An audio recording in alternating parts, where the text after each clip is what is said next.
Venerdì prossimo inauguriamo la 58esima edizione della Fiera dell'Artigianato Artistico della Sardegna.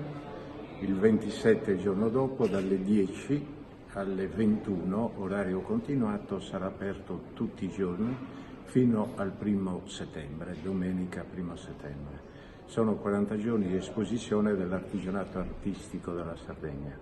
Oltre 90 imprese rappresentative di tutti i settori e di tutto il territorio sardo e rappresentative, secondo noi, anche per la selezione che in qualche modo facciamo dell'eccellenza dell'artigianato sardo. Abbiamo tutti i settori, il tessile naturalmente, la ceramica, i gioielli, la coltelleria, il ricamo, la cestineria, la ceramica, eccetera, eccetera.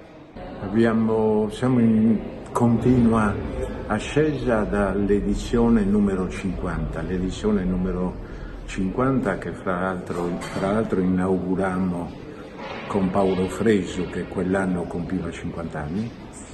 Ci ha portato fortuna perché da quel momento in poi la crescita è stata costante, sia in numero di visitatori, abbiamo sostanzialmente quadruplicato, siamo ormai a circa 10.000, sia in termini di vendite. La fiera è una fiera mercato. Anche in termini di vendite gli aumenti sono stati 3-4 volte tanto.